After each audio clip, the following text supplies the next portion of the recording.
Good Thursday morning, everybody. This morning I was watching some YouTubes on the Lucasville riots, and I remember those riots very well. It started on Easter in 1993, I believe. I was at Ross Correctional at the time. They came in, locked down Ross for 3 days. A female major came in that was very abusive in her talk and in her actions. She strip searched everybody, and you're not supposed to have a female in the men's area when they strip search, but she strip searched everybody. We were locked down for 3 days, no recreation. If I remember correctly, we missed meals due to the Lucasville riots. But everybody's seen this coming, and the abuse that was taking place, and I understand the men are being held accountable for stuff that they did wrong in their life, over the years. I understand that.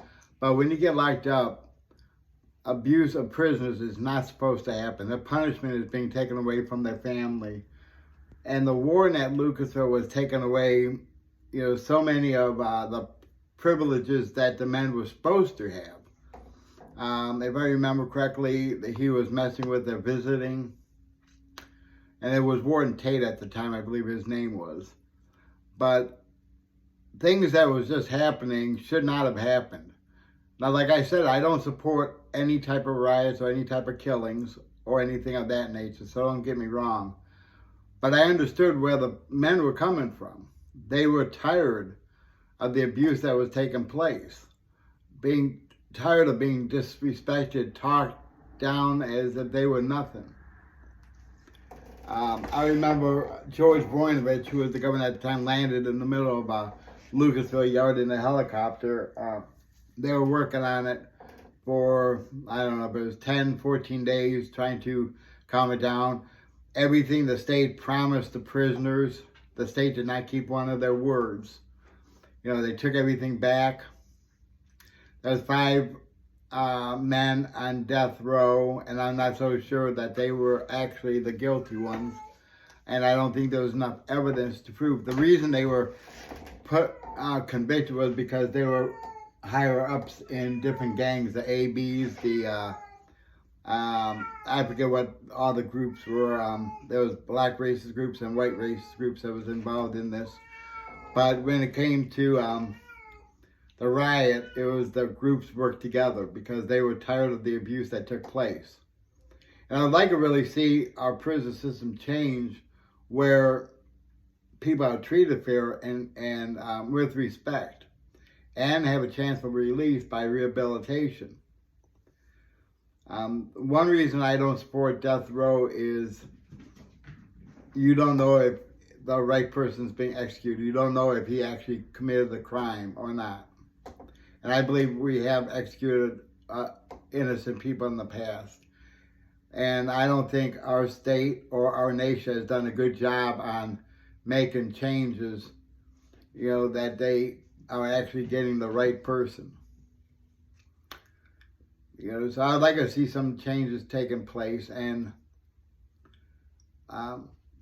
until we get people in Columbus here that are willing to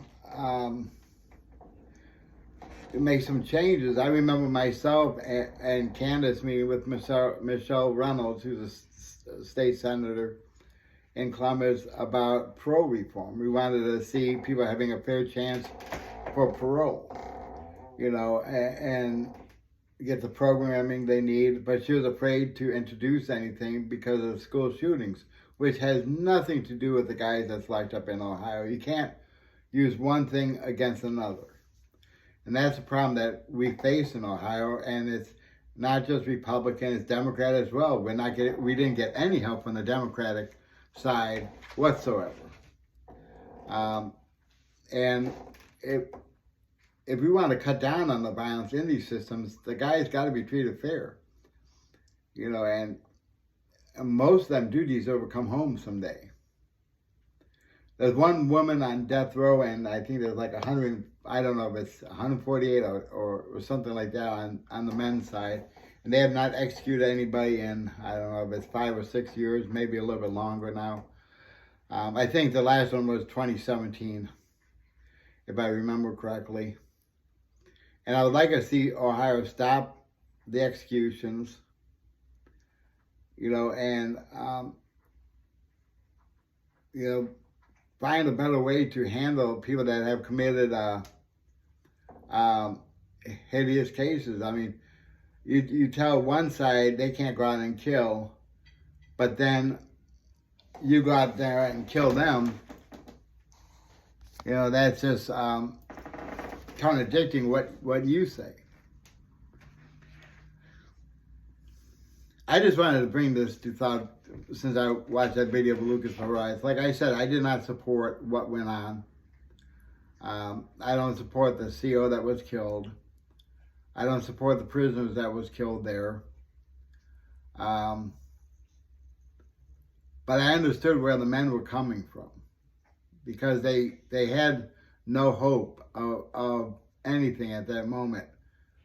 And everything the state, like I said, promised the men they would do, such as visiting. I forget, there was like 4 things that they asked for. One was better visiting. The state took back and did not keep their word. And it's really pathetic that, the state is supposed to be above reproach. That's, if you make a promise, it's like a politician. If they make a promise that they're going to do this or that, they should keep their word. And we have a governor right now that only thinks one-sided. I may be Republican, but I don't support Mike DeWine because he only thinks as a prosecutor. He does not, look at both sides. And you need to have people that are fair in office, people that will weigh both sides, read what's going on, and help prevent some of these tragedies, such as the Lucasville riots. Because men and women are still getting upset inside the prison system. I'm sure of that. And you only can take so much. So let's remind ourselves to pray for those who are incarcerated, the staff members, that they treat the people fair and that they're protected.